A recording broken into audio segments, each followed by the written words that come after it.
Alexander Steele had everything a man could want: $3 billion, a tech empire that stretched across continents, properties in every major city, and a beautiful fiancée named Sofia Martinez, who seemed perfect in every way. But standing in his penthouse overlooking the glittering city below, Alexander felt a gnawing doubt he couldn't shake. Sofia had entered his life 6 months ago at a charity gala, stunning in a designer dress, saying all the right things about philanthropy and making the world better. Their whirlwind romance had been perfect, too perfect maybe. She'd accepted his proposal 3 weeks ago with tears of joy, but Alexander couldn't silence the voice in his head, asking whether she loved him or his fortune.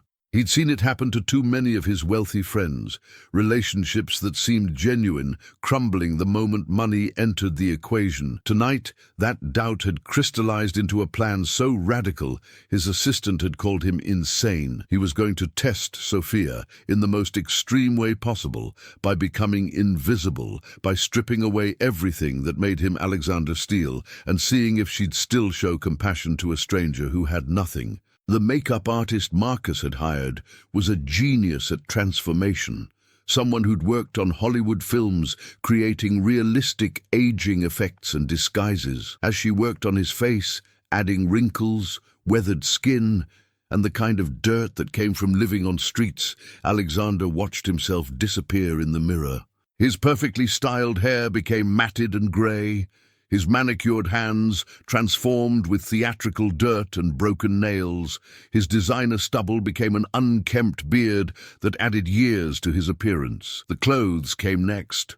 Layers of torn, stained garments that smelled authentically of the streets thanks to careful preparation. When the transformation was complete, Alexander Steele had vanished entirely, replaced by someone society trained itself not to see: a homeless man, a beggar. Someone invisible. The makeup artist stepped back, admiring her work with professional pride, while Alexander stared at his reflection with a mixture of fascination and discomfort. "Your own mother wouldn't recognize you," she said, and Alexander knew she was right. This disguise was perfect, which meant his test would be authentic. Tonight, he'd discover who Sofia Martinez truly was, beneath the designer clothes and practiced smile. The plan was simple, but required careful execution. Alexander had arranged for his driver James, one of the few people who knew about this test, to drop Sofia off at an upscale restaurant downtown for what she thought was a business dinner with potential investors that Alexander had to cancel last minute. The restaurant was 3 blocks from Alexander's chosen location, a spot where he'd position himself as a homeless man begging for change. Sofia would have to walk past him to reach the restaurant, and Alexander would observe how she treated someone she perceived as beneath her notice. Would she ignore him like most people did? Would she show disgust? Or would she demonstrate the compassion and kindness she claimed to value so deeply? As James drove Alexander to the location in an unmarked car, the billionaire felt his heart racing with anticipation and fear. What if she failed? What if the woman he'd planned to marry revealed herself to be exactly what he feared, someone attracted to wealth rather than character? But what if she passed? What if Sofia proved herself to be genuinely good? The uncertainty was almost unbearable. Alexander positioned himself on the cold sidewalk outside a closed storefront, a cardboard sign in front of him reading, "Homeless and hungry.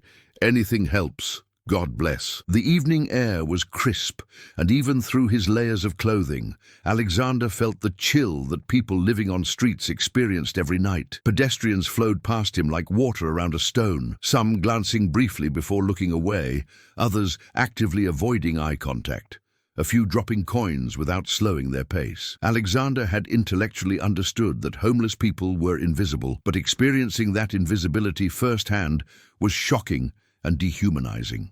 He'd been sitting there less than 15 minutes and already felt erased from society, treated as part of the urban landscape rather than as a human being. Then he saw her. Sofia appeared at the end of the block, stunning in a burgundy dress and designer coat, her dark hair flowing as she walked with the confident grace of someone comfortable in luxury. Alexander's breath caught as he watched her approach, his fate, or at least his romantic future, about to be determined by whatever happened in the next 60 seconds. Sophia was on her phone, laughing at something, her attention completely absorbed in her conversation as she walked toward Alexander's position on the sidewalk. He watched her navigate the crowded street with practiced ease, and for a moment he was certain she'd walk right past without noticing him like everyone else had done.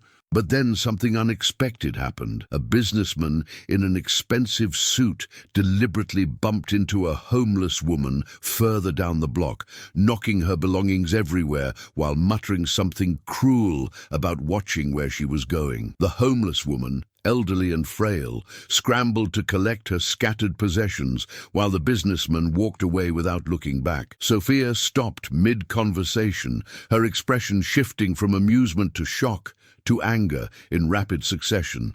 She ended her call immediately and rushed to help the elderly woman, kneeling on the dirty sidewalk in her expensive dress without hesitation. Alexander watched, transfixed, as Sophia gently helped gather the woman's belongings, speaking to her with obvious kindness and concern. The scene unfolded 30 feet from where Alexander sat, close enough to observe every detail, far enough that Sophia hadn't noticed him yet. His heart pounded as he realized his test had already begun in a way he hadn't anticipated. Sophia spent several minutes with the elderly homeless woman, helping her organize her belongings and speaking with her like she was a valued friend rather than a street person most would ignore. Alexander couldn't hear their conversation, but he could read body language. Sophia's open posture, her genuine smile, the way she touched the woman's shoulder with compassion rather than pity. Then Sophia did something that made Alexander's throat tighten with emotion. She opened her designer purse, pulled out what looked like several large bills, and pressed them into the elderly woman's hands. But she didn't just hand over money and leave. She stayed, talking for another few moments, treating this invisible person as visible, as worthy of time and attention. When Sophia finally stood and resumed walking toward the restaurant, she passed directly by Alexander's position. He tensed, wondering if she'd show the same compassion twice in one evening, or if her kindness had a limit. Their eyes met for just a second.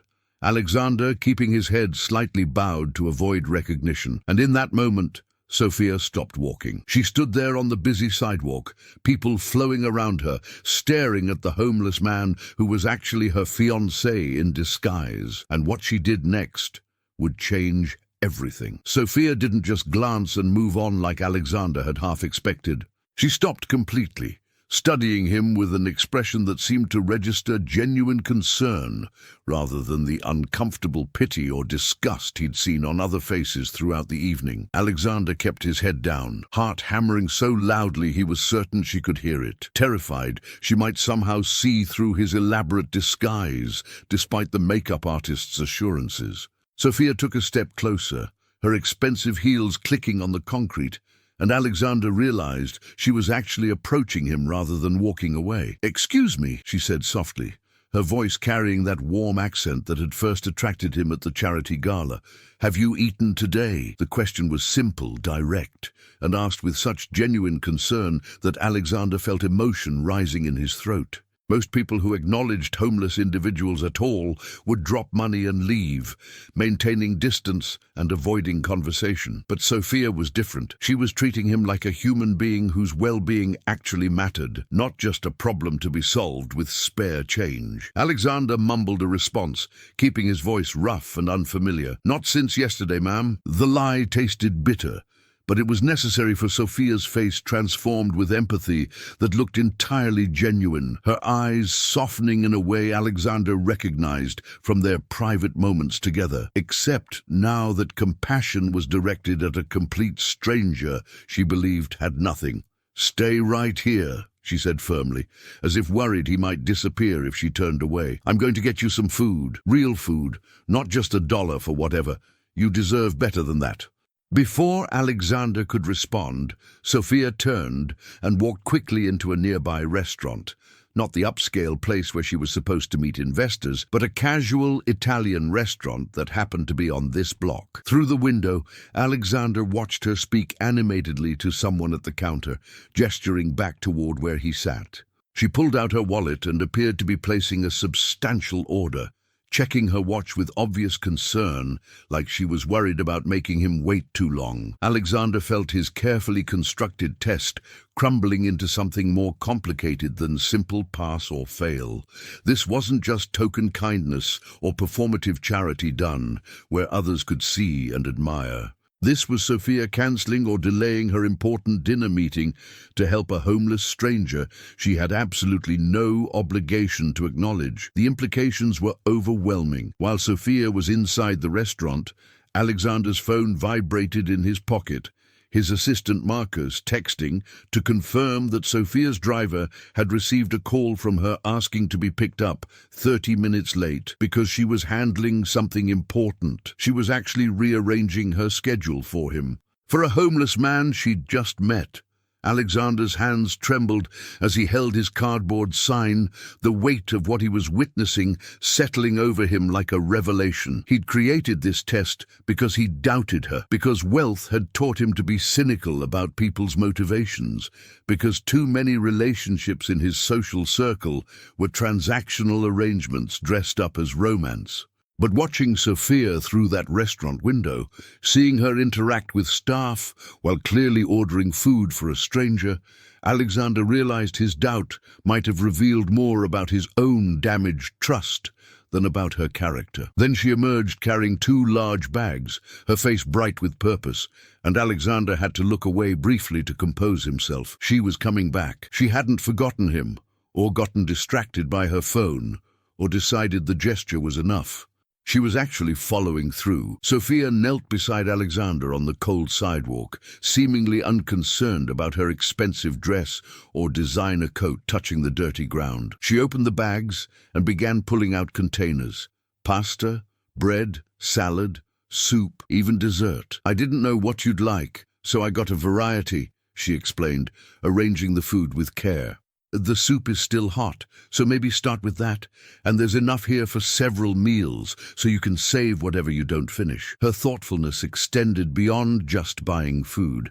She'd considered his ongoing needs, planned for meals beyond this moment. Alexander accepted the soup with hands he kept deliberately shaky, mumbling thanks that were more genuine than any gratitude he'd expressed in years. But Sophia wasn't finished. She reached into her purse and pulled out 2 $20 bills, pressing them into his palm. "For whatever you need," she said quietly. "I know it's not much, but I hope it helps." $40 was nothing to someone wearing a coat that probably cost $3,000, but the way she offered it, with respect rather than condescension, transformed the gesture into something profound. She was giving not from her excess, but from her immediate cash, money she might actually need for a cab or emergency. That kind of giving required a different level of compassion. What happened next broke Alexander's heart and remade it simultaneously. Sophia didn't immediately leave after providing food and money.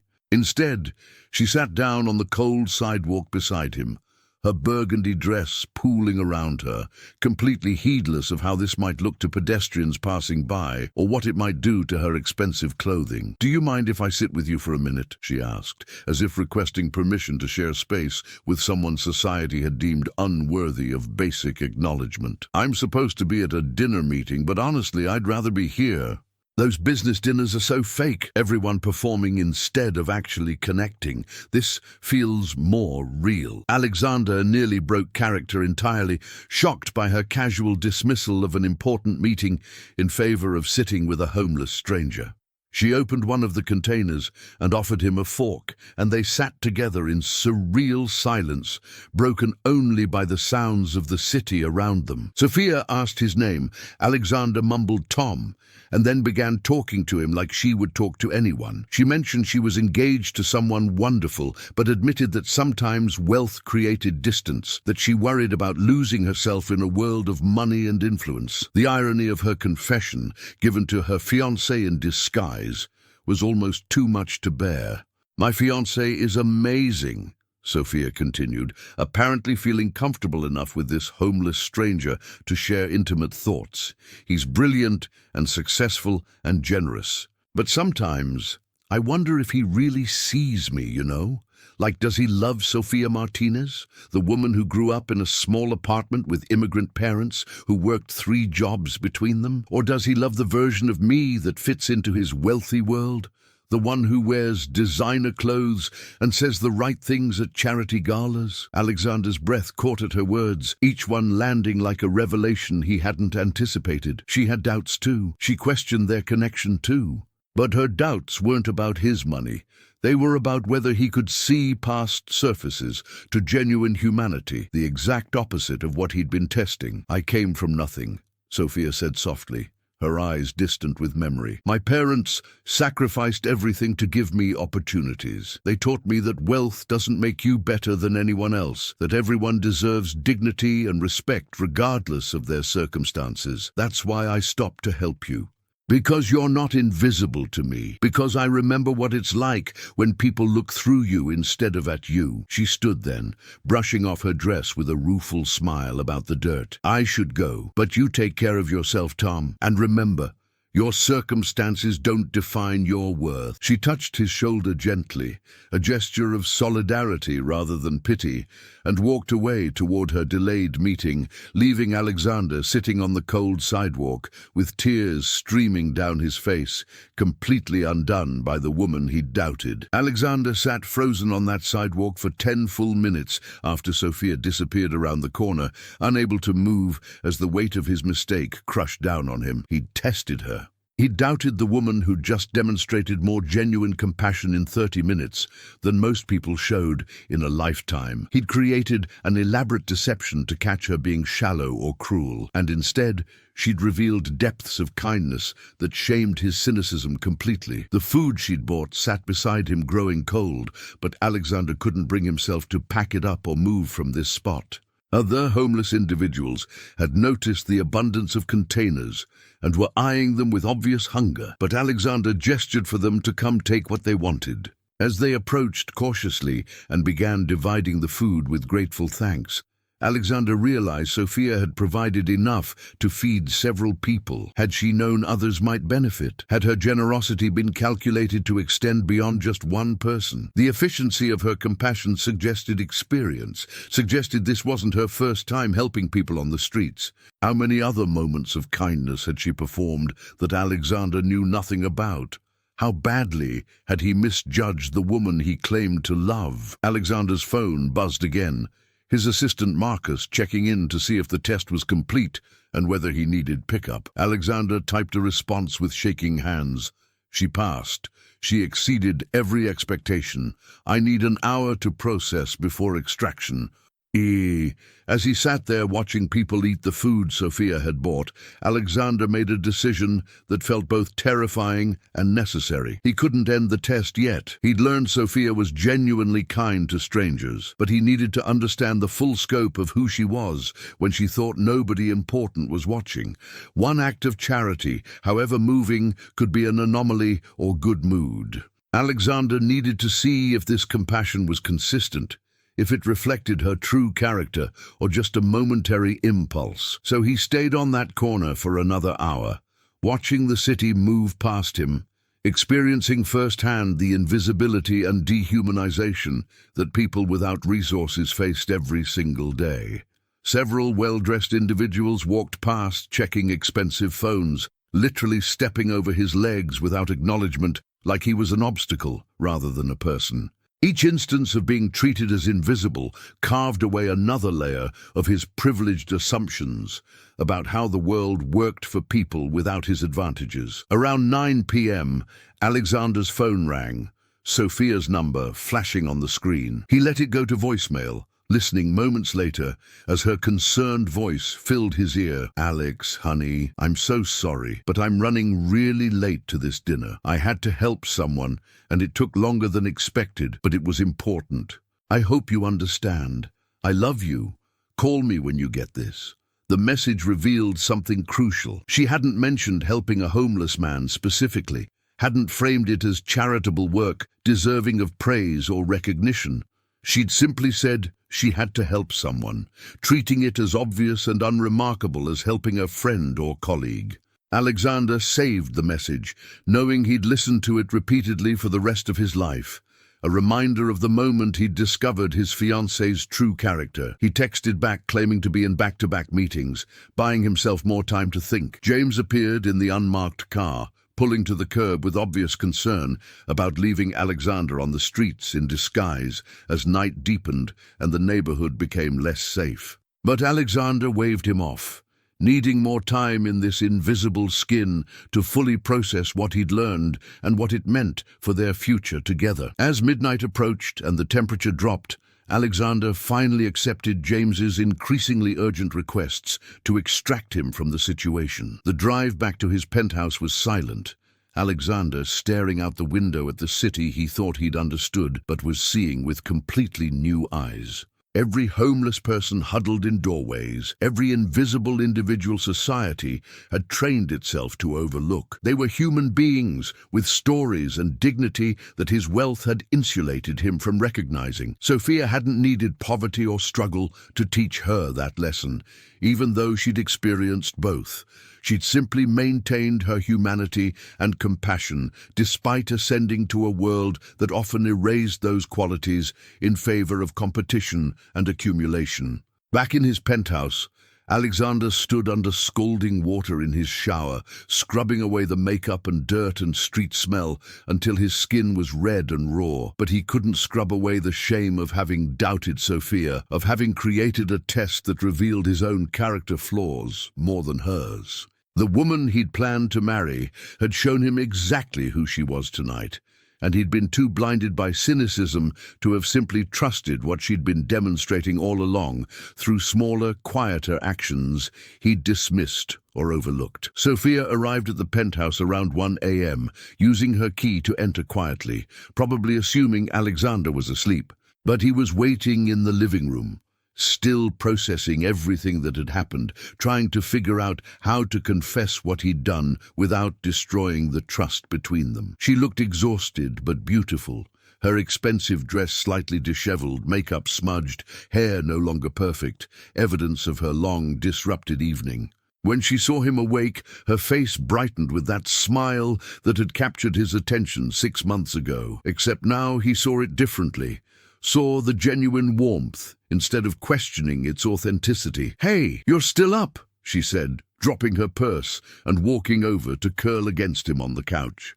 "How were your meetings? Sorry, I was so late to dinner. The investors understood, but I felt terrible making them wait." Alexander wrapped his arms around her, breathing in her perfume mixed with faint traces of the outside world, and felt his throat tighten with emotion he couldn't name. "Tell me about your evening," he said quietly. "What made you late?" He needed to hear her version, needed to know if she'd mention the homeless man or keep that kindness private, like she kept so many other generous acts he was only now beginning to notice. Sophia hesitated, and Alexander could see her debating what to share, whether her fiancé would understand or think her foolish for prioritizing a stranger over business obligations. "I saw someone who needed help," she said finally, her voice soft, with something like defensiveness, as if expecting judgment. "A homeless man who hadn't eaten. I couldn't just walk past, Alex. I know the meeting was important.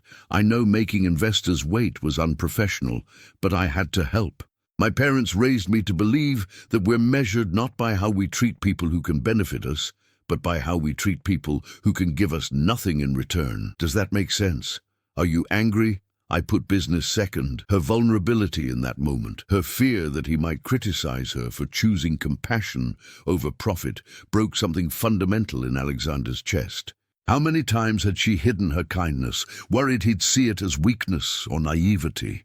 How many acts of generosity had she performed quietly because she feared judgment from the wealthy world he'd brought her into? Alexander pulled her closer, kissing her forehead with emotion that made his voice rough. "I'm not angry. I'm in awe of you. Tell me everything." And as Sophia described her evening, helping the elderly homeless woman, buying food for the man she'd called Tom, sitting with him on the cold sidewalk, Alexander listened to his own story told from her perspective and fell in love with her all over again, deeper and more completely than he'd thought possible.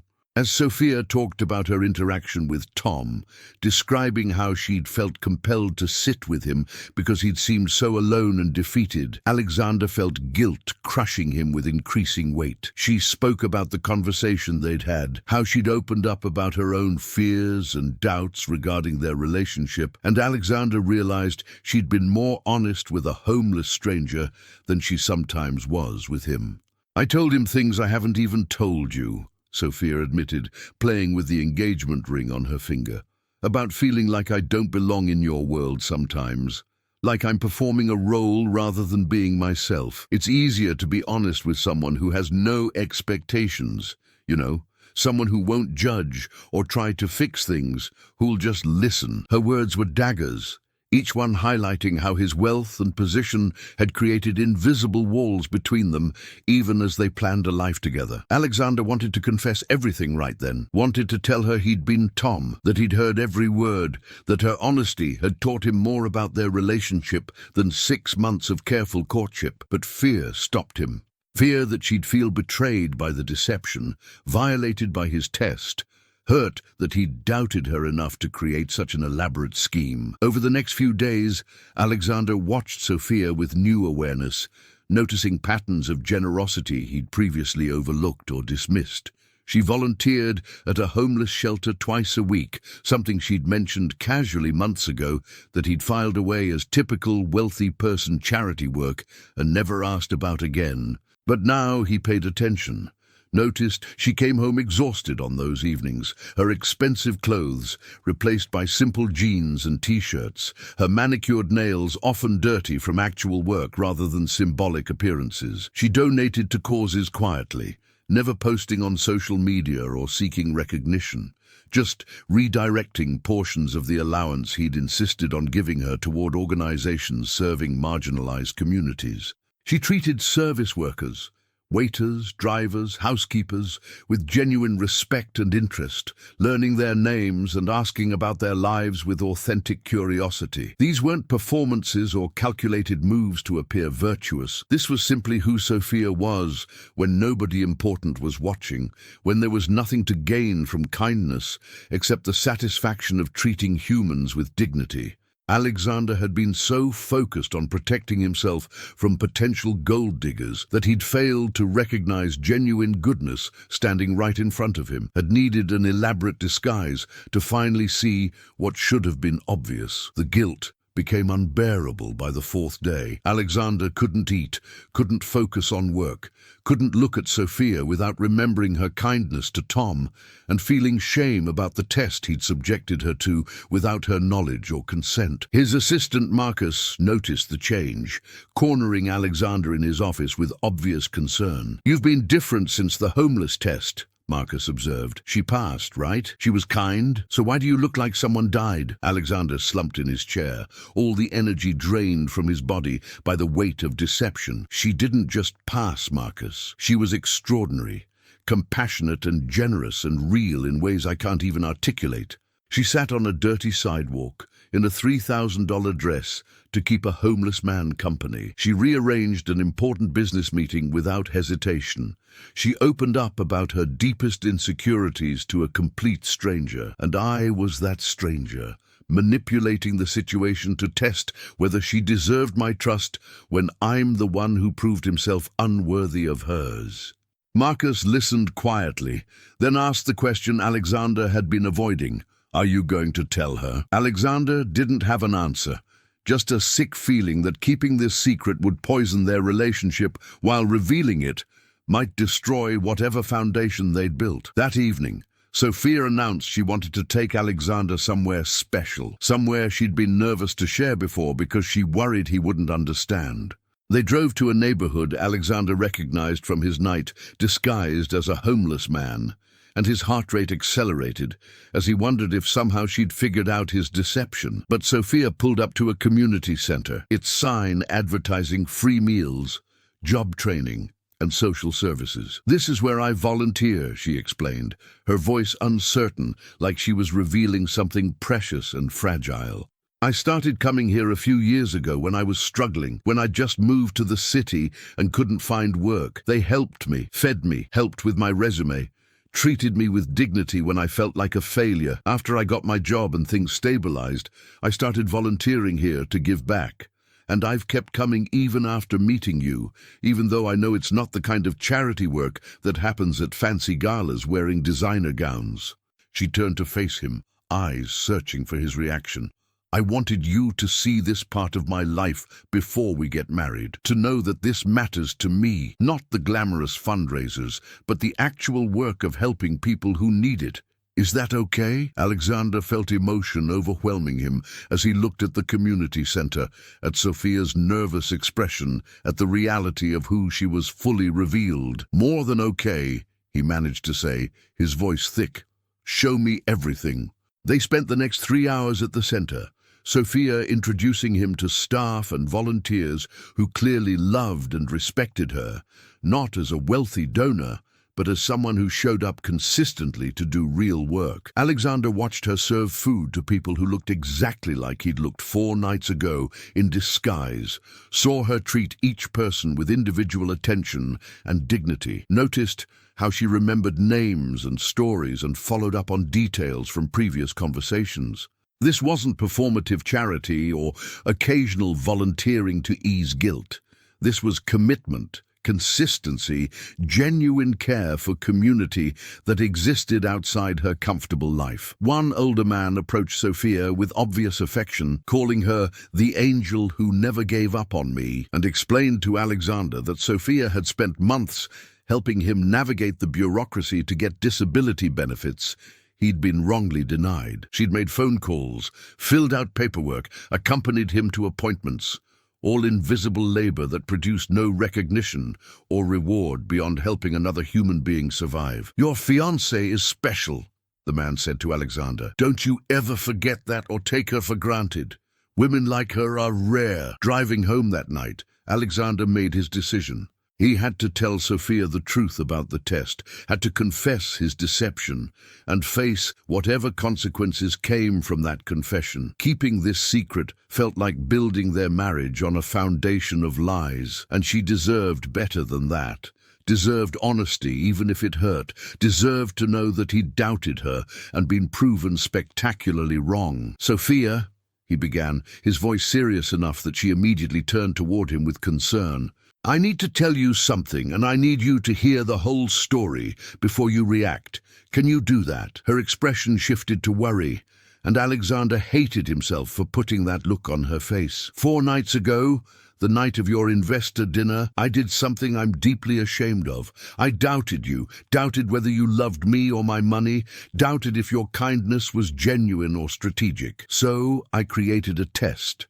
He took a deep breath, forcing himself to continue, despite the fear constricting his chest. I hired a makeup artist and disguised myself as a homeless man. I positioned myself on the street where I knew you'd walk past. I wanted to see how you'd treat someone you thought had nothing, someone who couldn't benefit your social standing or your future. Alexander glanced at Sophia, watching her face as understanding dawned, and her expression shifted through shock to hurt to something he couldn't quite read. Sophia's face went pale, all color draining as Alexander's words sank in. Her hands gripped the armrest of the car seat so tightly her knuckles turned white, and for a long moment she said nothing, just stared straight ahead at the road as Alexander pulled into their building's parking garage.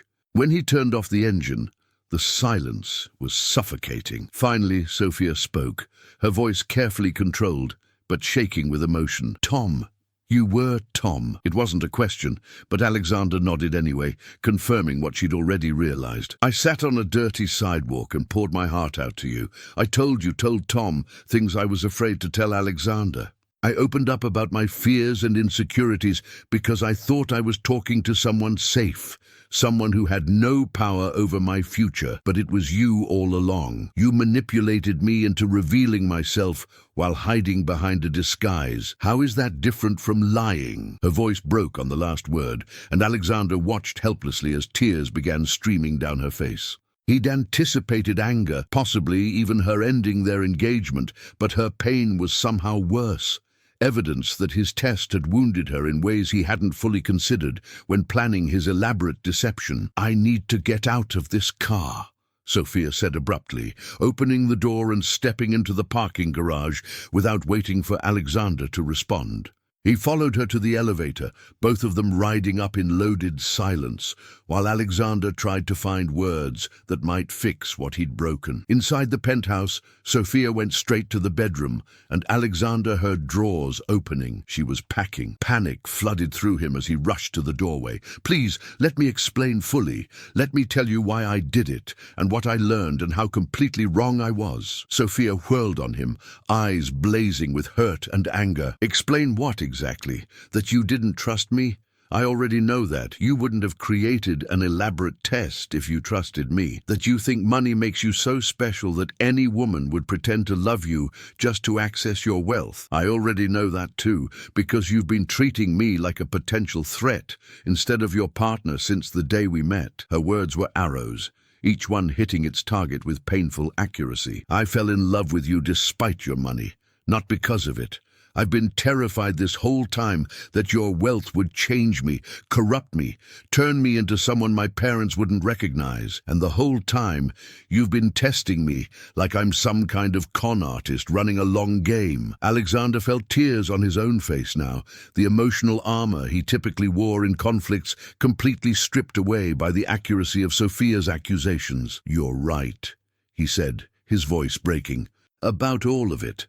I've been so damaged by watching friends get used, by seeing relationships destroyed when money entered the equation, that I stopped being able to trust genuine connection. I created the test because I'm broken, not because you gave me any reason to doubt you. And I learned something that night that I should have learned months ago, that you're the most genuinely good person I've ever met, that your compassion isn't performance or strategy, but the core of who you are. I watched you treat a homeless stranger with more dignity and care than most people show their closest friends.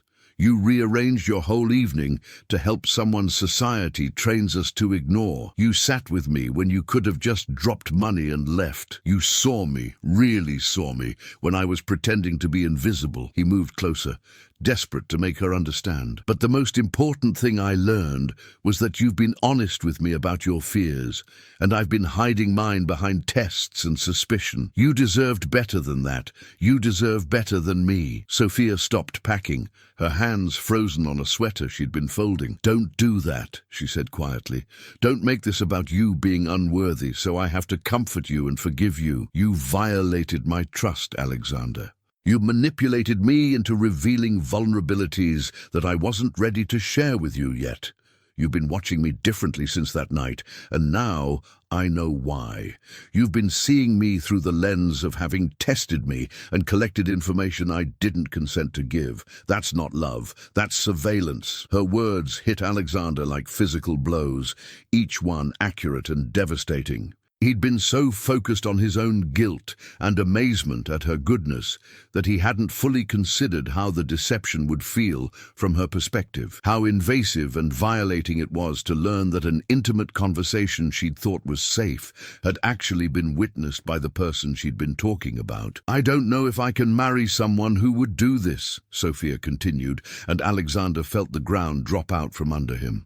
"Not because you tested me and I failed, I apparently passed your little exam, but because you thought testing me was acceptable in the first place, because you valued protecting yourself more than you valued respecting me." The truth of Sophia's words settled over Alexander like a judgment he deserved.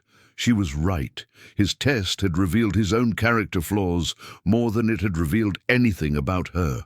He'd prioritized his fear over her dignity, had treated her like a problem to solve rather than a partner to trust. "I can't undo what I did," Alexander said slowly, forcing himself to meet her eyes despite the pain he saw there. "I can't take back the test or the deception or the violation of your privacy. All I can do is tell you the complete truth now, even though it makes me look worse." I created the test because I was terrified of being hurt, of being used, of repeating patterns I'd seen destroy other relationships. But the real truth is that my wealth has isolated me so thoroughly that I'd forgotten how to trust anyone's intentions. I'd started viewing every interaction as transactional, every relationship as potentially corrupted by money. You scared me because you seemed too perfect, too good.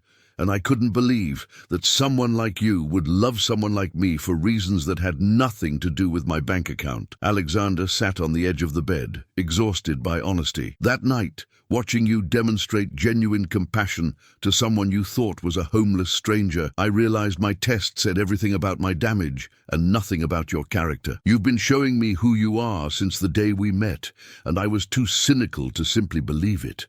Sophia sat down beside him, not touching but close enough that Alexander could feel her presence like warmth from a fire. They sat in loaded silence for several minutes, both processing the wreckage of trust scattered between them. Finally, Sophia spoke, her voice softer but still carrying weight. My parents came to this country with nothing, literally nothing, except hope and willingness to work. They cleaned offices, washed dishes, did every job people looked down on because they were building toward a future. They knew they might never fully reach themselves. They wanted me to have opportunities they never had. And they taught me that everyone, regardless of their circumstances, deserves dignity and respect. When I saw you that night, saw Tom sitting on that cold sidewalk, I didn't see a homeless man. I saw a human being who needed help. That's not something special or praiseworthy. That's basic human decency. She turned to look at Alexander, her eyes searching his face, like she was trying to decide if he was worth the effort of forgiveness. But you didn't see a human being who needed help. You saw an opportunity to gather evidence. That's the part that hurts most. Not that you doubted me, but that you used someone else's suffering as a prop in your investigation. That's not who I thought you were. Alexander absorbed the full weight of Sophia's accusation, recognizing a truth he'd been avoiding. He hadn't just tested Sophia, he'd used the persona of homelessness, had treated genuine human suffering as a costume he could put on and take off at will. That was privilege at its most obscene, and it revealed a callousness he was ashamed to acknowledge. You're absolutely right, he said, the admission feeling like pulling thorns from his own flesh. I treated homelessness like it was a disguise I could wear for a few hours and then wash off, never thinking about the people who can't remove that identity, who live that invisibility every single day. I was so focused on protecting my feelings that I weaponized someone else's suffering without a second thought. That makes me exactly the kind of person your parents taught you to recognize, someone who sees other humans as tools rather than as equals deserving of dignity. He paused, forcing himself to continue even though every word was an indictment. I don't deserve your forgiveness. I don't deserve you, but I'm asking anyway, not because I've earned it, but because I can't imagine my life without you in it. And if you decide you can't marry someone who would do what I did, I'll understand. I'll hate it, but I'll understand. Sophia stood and walked to the window, staring out at the city lights below, her back to Alexander as she processed everything he'd confessed. The silence stretched so long that Alexander began preparing himself for the end of their relationship, began mentally accepting that his fear and cynicism had destroyed the best thing in his life. When Sophia finally spoke, her voice was distant, reflective. My grandmother used to tell me a story about my grandfather. Before they married, he tested her loyalty by pretending to lose all his money in a bad business deal. He wanted to see if she'd stay with him when he couldn't provide the comfortable life he'd promised. My grandmother found out about the test years later, and she told me it poisoned something in their marriage that never fully healed. She stayed with him, raised their children, built a life together, but she never fully trusted him again. Never opened herself completely because she knew he'd been willing to manipulate her trust for his own peace of mind. Sophia turned to face Alexander, tears streaming down her face. I don't want to be my grandmother, living with someone I can never fully trust. But I also don't want to throw away something real because you made a terrible mistake born from fear rather than malice. So I'm stuck between two impossible choices: leave and protect myself, or stay and risk becoming someone who lives in constant suspicion. The parallel to her grandmother's story hit Alexander with devastating force. He was repeating patterns, causing wounds that would echo through time if left unaddressed. What would it take? He asked desperately. What would I need to do to prove that I understand how badly I violated your trust, that I'm committed to being better, to seeing you as a partner rather than someone to investigate? Sophia shook her head, new tears falling. That's the problem, Alex. I don't want you to prove anything. I don't want more tests or demonstrations or grand gestures. I want a relationship built on actual trust, not on accumulating evidence of worthiness. Your question, what would it take, reveals that you're still thinking transactionally, still seeing this as a problem that can be solved through right actions, rather than fundamental change in how you view relationships. She moved toward the door, grabbing her packed bag. I need time away from you to think. I need space to process this betrayal without you in my ear telling me all the reasons I should forgive you. I'm going to stay with my parents for a while. Don't call me, don't text me, don't send gifts or flowers or whatever wealthy people do to smooth over problems. Just give me space to figure out if I can build a life with someone who did what you did. Alexander wanted to protest, wanted to beg her to stay, so they could work through this together, but he recognized that respecting her need for space was the first real demonstration of trust he could offer. Okay, he said, the word feeling like surrender. Take all the time you need. I'll be here when you're ready to talk if you ever are. Sophia paused at the door, her hand on the handle, and for a moment Alexander thought she might say something that would make this hurt less, but she just nodded once and left, the sound of the door closing behind her echoing through the penthouse like a gunshot. Alexander stood in the empty bedroom, surrounded by the luxury that had both enabled and justified his paranoia. And for the first time in his adult life, he understood that money couldn't fix what he'd broken. No amount of wealth could purchase back Sophia's trust or undo the violation he'd committed. He collapsed onto the bed, still unmade from where she'd slept beside him just that morning, and let himself break down completely. The test that was supposed to protect him had instead revealed him as someone who didn't deserve protection, someone whose fear had turned him into exactly the kind of person who measured relationships by what they could extract rather than what they could give. The next few days were the longest of Alexander's life. He went through the motions at work but couldn't focus, his mind constantly cycling through the disaster he'd created and the woman he'd driven away. His assistant Marcus noticed immediately, expressing concern that Alexander waved off with lies about being fine. But he wasn't fine. He was the opposite of fine, hollowed out and haunted by Sophia's words about trust and surveillance and the grandmother who'd never fully recovered from her husband's test. Alexander found himself returning to the corner where he'd sat disguised as a homeless man, watching from his car, as real people experiencing homelessness occupied that same space, living the reality he'd borrowed for a few hours. The guilt was crushing, not just about testing Sophia, but about his casual appropriation of suffering, his willingness to wear poverty like a costume while maintaining the safety net of his billions. He called the community center where Sophia volunteered and made an anonymous donation large enough to fund their operations for 5 years. But the gesture felt hollow, like he was trying to buy absolution for sins that required genuine repentance rather than financial compensation.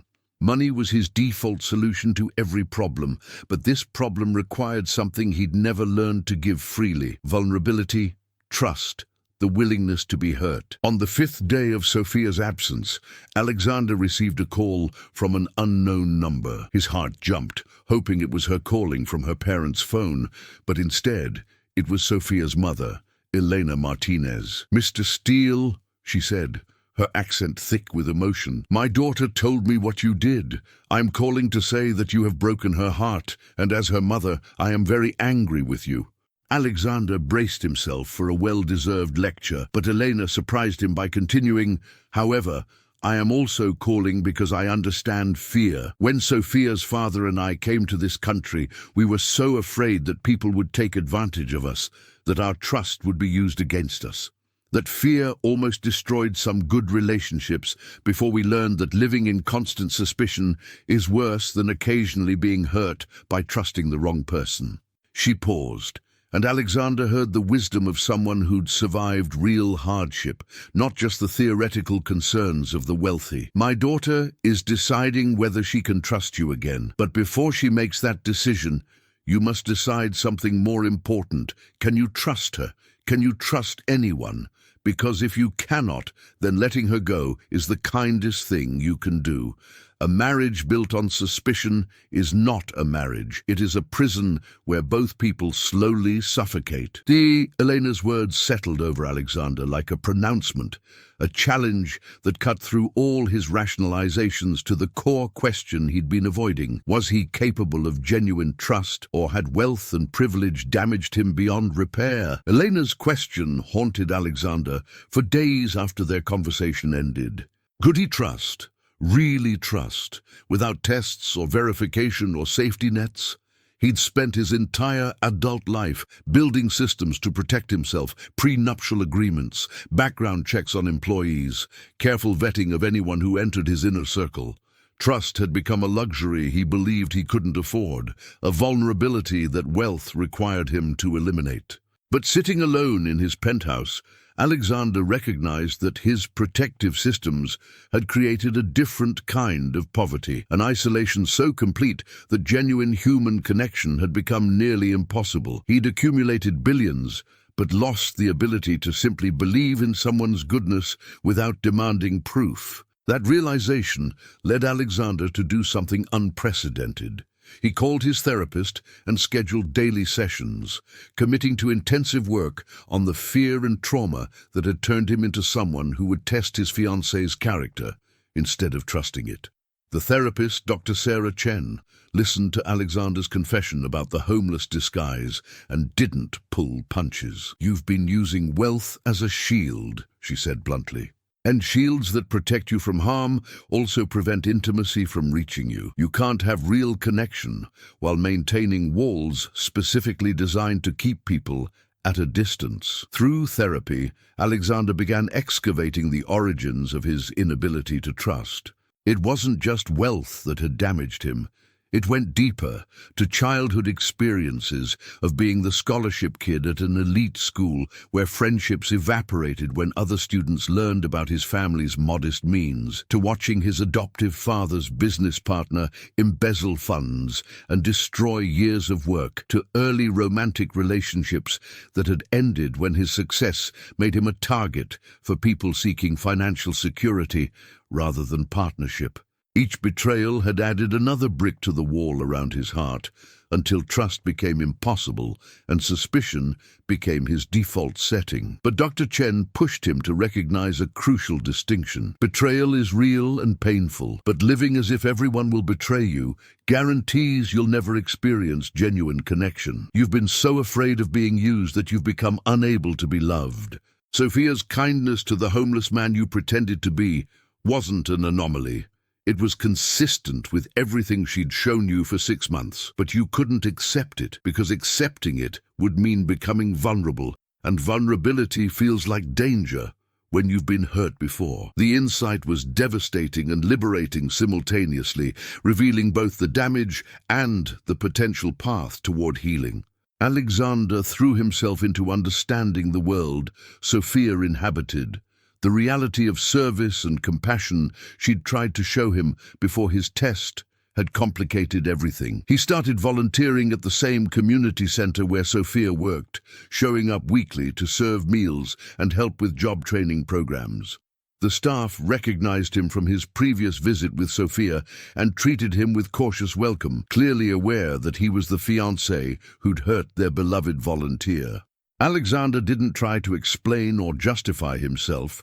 He just showed up consistently, did the work, and listened to the people he served. He heard stories of systemic failures, bad luck, medical bankruptcies, and the 1,000 small disasters that could push someone from stability to homelessness. He recognized his own privilege with increasing clarity, saw how his wealth had insulated him from risks that destroyed other people's lives through no fault of their own. One evening, Alexander encountered the elderly homeless woman Sophia had helped the night of his test, the one whose belongings had been knocked over by a cruel businessman. She remembered Sophia with obvious affection and asked if the kind lady still came around.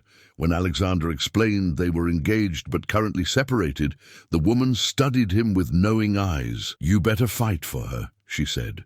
"Women with real goodness in their hearts are rare, and men stupid enough to let them go are common. Don't be common." 2 weeks into Sophia's absence, Alexander made a decision that felt both terrifying and necessary. He couldn't undo his test or erase the violation of trust, but he could demonstrate that the experience had genuinely changed him, rather than just teaching him to better hide his paranoia. He called his lawyers and instructed them to establish a foundation dedicated to supporting homeless services, job training, and affordable housing, but with specific requirements that would hold him accountable to values rather than ego. The foundation would be managed by a board that included people with lived experience of homelessness, ensuring those served had actual voice in how resources were allocated.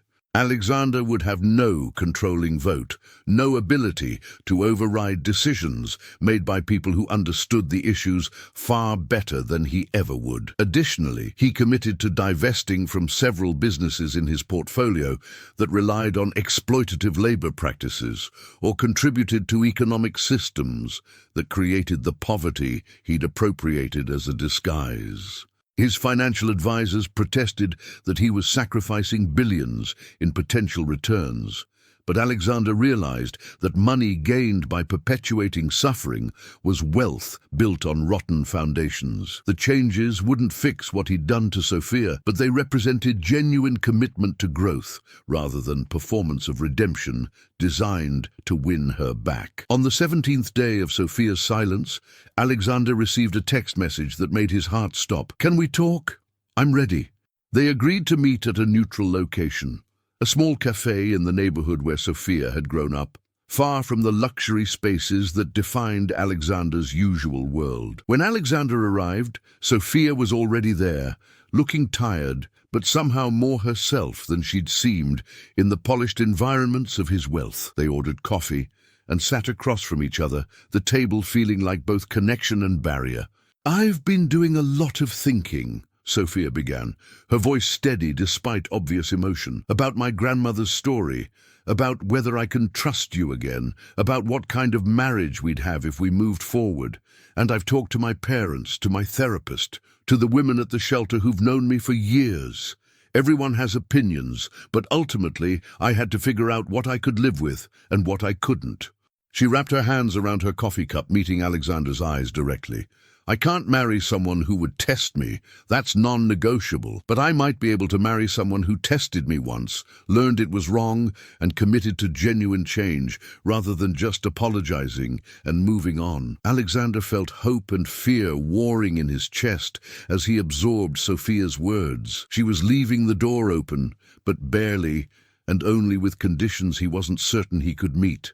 "I've been in therapy every day since you left," he said, choosing honesty over impression management, working on the fear that made me think testing you was acceptable, trying to understand why I couldn't just trust what you were showing me. And I've realized that my wealth has isolated me so completely that I'd forgotten how to be vulnerable, how to let someone close without maintaining escape routes and safety nets. That's not a justification for what I did. It's just an explanation of how broken I'd become." He pulled out his phone and showed her documentation of the foundation he'd established, the divestitures he'd initiated, the volunteer work he'd been doing at her community center. "I'm not showing you this to prove I've changed or to earn back your trust through right actions," Alexander said carefully, remembering her warning about transactional thinking. "I'm showing you because these are things I'm doing regardless of whether you take me back, because your compassion that night taught me that I'd become someone I was ashamed of. Whether we stay together or not, I'm committed to being better than the person who would test someone he claimed to love." Sophia examined the documentation Alexander showed her, Articles about the foundation, photos of him volunteering at the community center, records of the business divestitures that had cost him substantial wealth. Her expression remained carefully neutral, not giving away whether she was impressed or still unconvinced. "The women at the center mentioned you'd been coming around," she said finally. "They said you seemed genuine, that you didn't treat it like a photo opportunity or ego project. That matters to me more than the money you've donated, though the foundation structure is good. I like that you gave up control to people with actual expertise." She set down her phone and leaned back, studying Alexander with the intensity of someone trying to see past performances to authentic truth. "But here's what I need you to understand. These changes you're making can't be contingent on us getting back together. They can't be bargaining chips or demonstrations designed to win me back. They need to be genuine transformations that happen regardless of whether I'm in your life. Because if your growth depends on my presence, then you haven't actually grown. You've just learned to perform growth to keep me around." Her words cut through any remaining illusions Alexander had been harboring about quick fixes or grand gestures solving what he'd broken. "You're right," Alexander said, the admission feeling like peeling away protective layers he'd worn so long they'd fused to his skin. "I can't change for you. I have to change for me, because the person I was when I created that test isn't someone I want to be." That night, watching you show compassion to who you thought was a homeless stranger, I realized I'd become exactly the kind of person your parents probably warned you about. Someone who views other humans as either assets or threats. Someone who's forgotten that wealth doesn't make you better or more deserving of dignity than anyone else.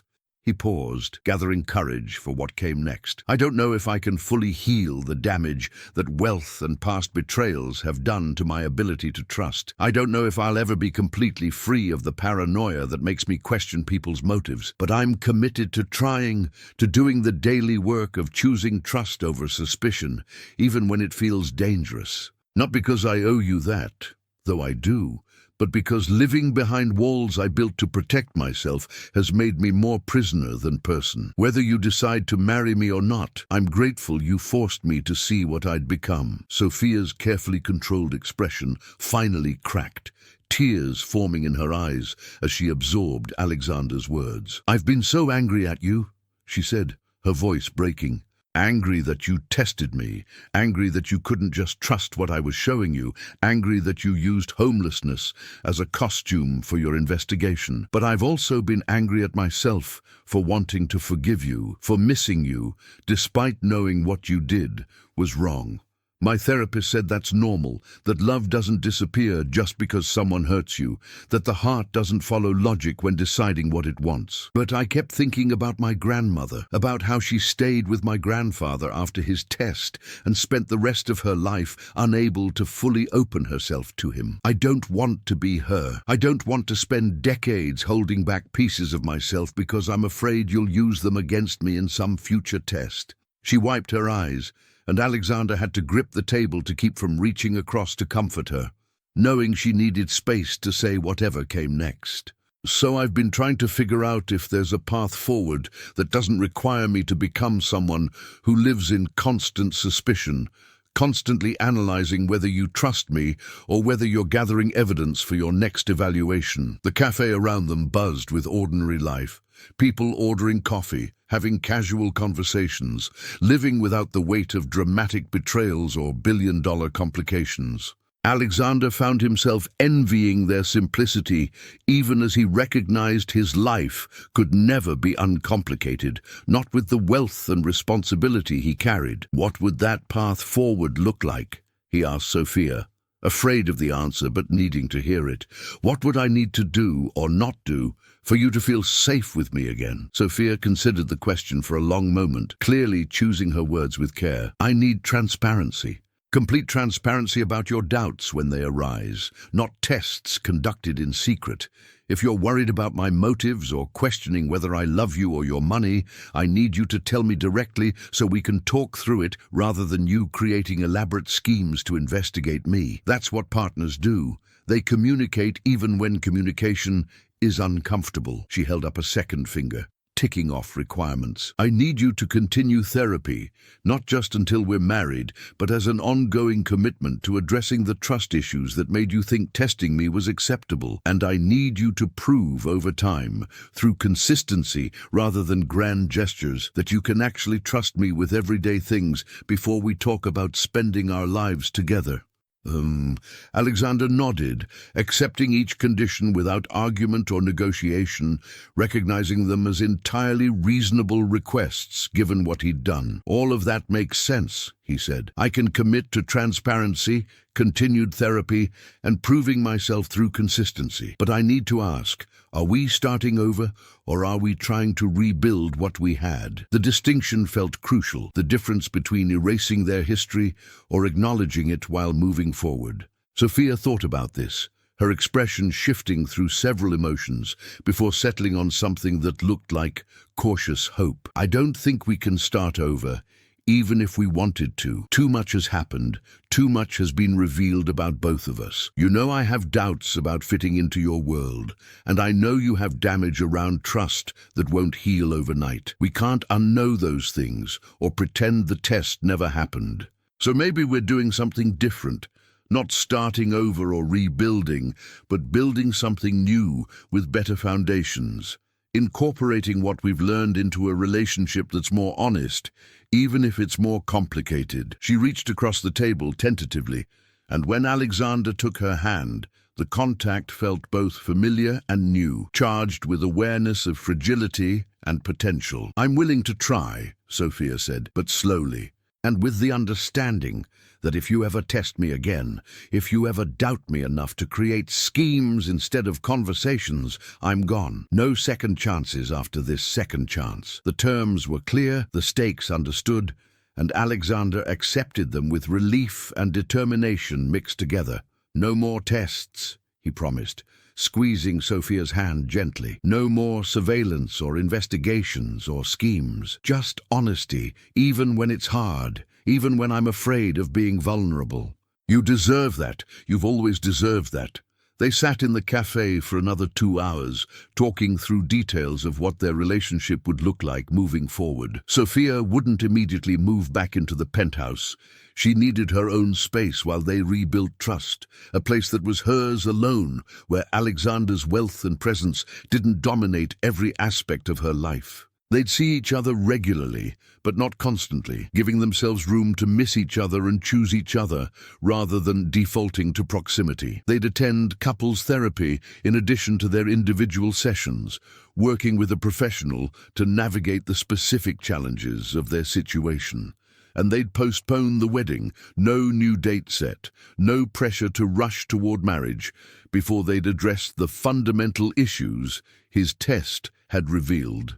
As they finally stood to leave the cafe, Sophia looked at Alexander with an expression that mixed wariness and affection. I love you, she said, but love isn't enough if there isn't trust. So let's figure out if we can build something that has both. The following months were harder than Alexander had anticipated, requiring daily choices to trust instead of verify, to communicate instead of investigate, to be vulnerable instead of protected. There were moments when old instincts screamed at him to check Sophia's phone when she left it on the counter, to question why she was late coming home, to wonder if her kindness to others meant she was too naive to recognize when people were using her. But each time those paranoid thoughts arose, Alexander forced himself to do what his therapist had taught him. Name the fear, examine its origins, and choose trust despite the discomfort. He'd text Sophia, I'm feeling insecure about us today and my brain is creating stories. Can we talk? And she would respond, sometimes immediately, and sometimes when she had time, but always with honesty about where she was and what she was doing. Not because he demanded proof, but because she chose transparency. The vulnerability required for that kind of communication was excruciating at first. Admitting weakness and fear to someone who might use it against him. But Sophia never weaponized his honesty. She met it with compassion and her own admissions of doubt, creating a foundation of mutual vulnerability that felt stronger than the protective walls Alexander had spent years building. Sophia, for her part, was navigating her own challenges in deciding whether to fully trust Alexander again. She caught herself analyzing his actions for signs of hidden tests, wondering if his therapy and volunteer work were genuine transformations or performances designed to manipulate her forgiveness. Her therapist pointed out that this suspicion was a natural response to betrayal, that learning to trust again required time and consistent evidence that someone had actually changed. So Sophia created her own metrics, not tests like Alexander had done, but observations of patterns and consistency. Did Alexander show up when he said he would? Did his actions match his words over weeks and months, rather than just in dramatic moments? Did he extend his newfound compassion beyond her to other people in his life, or was it targeted specifically at winning her back? Gradually, through accumulated small moments, rather than grand gestures, Sophia began seeing genuine change. Alexander treated service workers with new respect, asked about their lives, tipped generously, but not ostentatiously.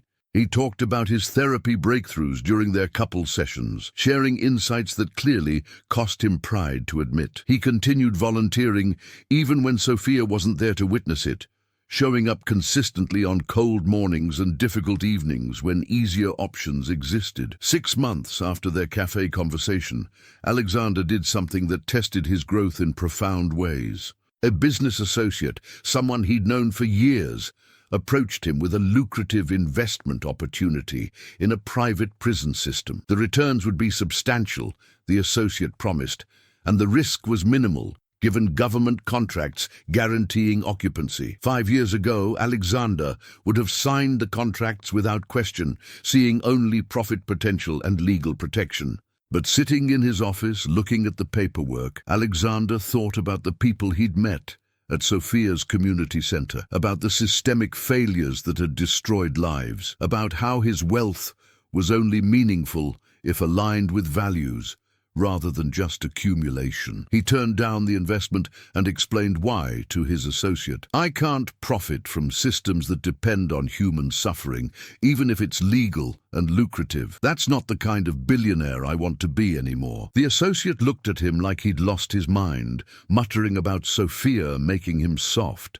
But Alexander felt something he hadn't experienced in years: pride in a decision based on principle rather than profit. That evening, he told Sophia about the declined investment, not seeking praise, but sharing a moment where his values had been tested and held. Her response, a simple, "I'm proud of you," with obvious sincerity, meant more than any business success he'd ever achieved. As trust slowly rebuilt between them, Alexander and Sophia began rediscovering the aspects of their relationship that had worked before his test had shattered everything. They laughed together at silly movies, cooked meals side by side in Sophia's modest apartment, took walks through the city without destination or agenda. But now their connection had depth it had lacked before, built on honesty about fears and insecurities, rather than performing perfection for each other. Sophia admitted she sometimes felt inadequate in Alexander's wealthy world, like an imposter wearing expensive clothes and pretending to belong. Alexander admitted he sometimes resented the way his wealth defined him, how people saw his bank account before they saw him as a human being. These confessions, shared late at night over wine or coffee, created intimacy that transcended the surface-level connection they'd had during their whirlwind romance. They discovered they were both lonely in different ways. Sophia isolated by imposter syndrome in spaces she didn't feel she belonged. Alexander isolated by suspicion that kept everyone at a calculated distance. That shared loneliness became a bridge, a recognition that they understood each other's particular forms of invisibility and could offer each other genuine visibility in return. It wasn't the perfect fairy tale romance that glossy magazines celebrated, but it was real and complicated and somehow more valuable because they'd almost destroyed it and chosen to rebuild instead. One evening, 9 months after the test that had nearly ended everything, Sophia took Alexander back to the street corner where he'd sat disguised as a homeless man. They stood together looking at the spot, now occupied by a different person, experiencing homelessness, and Sophia spoke quietly. "I've been thinking about that night a lot. About how angry I was when I learned the truth, how violated I felt that you'd manipulated our interaction. But I've also been thinking about what you experienced sitting here, how you got a glimpse of what invisibility feels like for people society has decided don't matter. That glimpse changed you, even though the method was wrong. You've become more compassionate, more aware of your privilege, more willing to use your wealth for something beyond just accumulating more wealth. So I'm trying to figure out how to hold both truths. That what you did was a betrayal, and that it led to growth that might not have happened otherwise." She turned to face him, her expression thoughtful. "I don't think that growth justifies the betrayal. But I also don't think the betrayal negates the growth. They're both real, both part of our story now, and maybe that's okay. Maybe relationships aren't about avoiding all mistakes, but about what we do with mistakes after they happen." Alexander absorbed Sophia's words, recognizing them as a kind of acceptance that went beyond simple forgiveness. She wasn't excusing what he'd done, but she was acknowledging that humans were complicated, that growth often came from mistakes, that their relationship could incorporate difficult truths while still moving forward. "Thank you," he said, the words inadequate but sincere, "for giving me a second chance I didn't deserve, for teaching me what real compassion looks like, for being patient while I learned how to trust." They stood together on that corner as evening descended, watching the city transform in twilight, and Alexander felt something shift inside him, a final release of the fear that had controlled him for so long. He couldn't guarantee he'd never doubt again, couldn't promise perfect trust without struggle. But he could commit to choosing vulnerability over protection, to treating Sophia as a partner rather than a potential threat, to building a relationship based on mutual faith rather than accumulated evidence. The homeless man on the corner looked up at them, and Alexander met his eyes directly, really seeing him, acknowledging his humanity, and offered a genuine greeting, rather than the averted gaze that wealthy people typically gave to those society deemed invisible. The man nodded back, surprised to be seen, and Alexander realized that Sophia's compassion hadn't just changed his relationship with her. It had changed how he moved through the world entirely, transforming him from someone who looked through people to someone who actually saw them.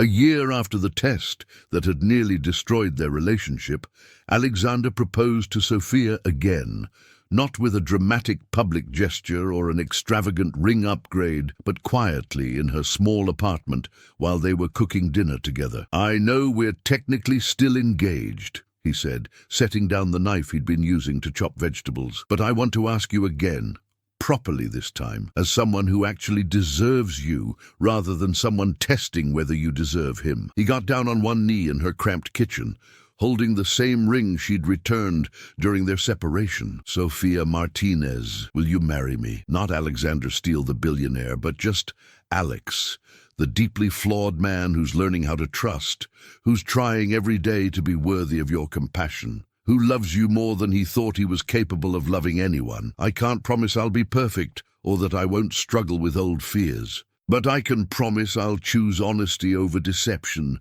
vulnerability over protection, and trust over suspicion, even when it's hard, even when it's terrifying. Will you build a life with me?" Sophia looked at him with tears streaming down her face, and for a long moment Alexander's heart stopped, terrified she might say no, despite everything they'd rebuilt. "Yes," Sophia said finally, her voice breaking with emotion. "Yes, I'll marry you. Not because you've proven yourself or accumulated enough good deeds to earn forgiveness, but because I love you, the real you, flaws and struggles included. Because you've shown me that people can actually change when they're willing to do the hard work, instead of just apologizing and moving on.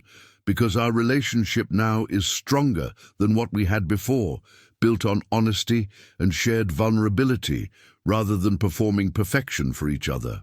Alexander slid the ring back onto her finger, and they held each other in her tiny kitchen, both crying, both grateful for second chances and hard-earned growth. That evening, they called Sophia's parents to share the news, and Elena's response captured everything perfectly. "I'm glad you figured out how to trust before it was too late. Love without trust is just fear wearing a costume, and nobody should build a marriage on fear." They set a wedding date 6 months out, giving themselves time to continue therapy and ensure their foundation was truly solid before making permanent commitments. This time, there was no rush, no whirlwind romance pressure, just two people choosing each other with full awareness of each other's damage and determination to build something real despite, or perhaps because of, the complications. The wedding, when it finally happened, reflected who they actually were rather than performing wealth or status. They married at the community center where Sophia volunteered, surrounded by a mix of Alexander's business associates in expensive suits and people from the center who'd become like family to both of them. Sophia's dress was beautiful but modest, chosen for comfort rather than making statements about designer labels. Alexander wore a simple suit, and his vows were honest rather than poetic. "I promise to choose trust, even when doubt feels safer. I promise to communicate my fears instead of testing you. I promise to use the privilege I was born into for something beyond just accumulating more. I promise to see you, really see you, every single day, not as an idea of a perfect partner, but as the complicated, compassionate, beautifully imperfect woman you actually are. And I promise that if I fail at these promises, which I probably will because I'm human, I'll own the failure and work to do better, rather than hiding behind excuses or wealth or carefully constructed walls." There wasn't a dry eye in the room, and even his typically stoic business associates seemed moved by the raw honesty of vows that acknowledged imperfection rather than promising impossible perfection. Sophia's vows were equally honest, acknowledging the journey they'd traveled. "I promise to be patient with your struggles while also holding you accountable when you slip into old patterns. I promise to tell you when I feel unseen or when wealth creates distance between us. I promise to maintain my own identity and values even when it would be easier to just fold into your world and let money smooth over all complications. I promise to remember that we're partners, equals, despite the zeros in our bank accounts, and that my compassion and your resources are both valuable in different ways. And I promise that if you ever test me again, I'll leave, not because I don't love you, but because I love myself enough to know I deserve a relationship built on trust." The last promise got surprised laughter from the crowd, breaking the emotional tension with necessary levity. After they were pronounced married, Alexander and Sophia walked through the community center hand in hand, stopping to hug guests and thank everyone for witnessing their commitment. The reception was potluck, a mix of catered gourmet food and homemade dishes from center volunteers, and somehow that combination captured their relationship perfectly. High and low, wealthy and working class, different worlds learning to coexist rather than one dominating the other. Years later, when people asked Alexander about his marriage, he always told them about the test, not with pride, but with honesty about his lowest moment and what it had taught him. "I almost destroyed the best thing in my life because I couldn't trust that someone could love me for reasons that had nothing to do with my bank account," he'd explain. "My wife's compassion to a homeless stranger I was pretending to be taught me that genuine goodness exists, that not everyone is performing or manipulating, that sometimes people are exactly who they appear to be, and the only test required is paying attention."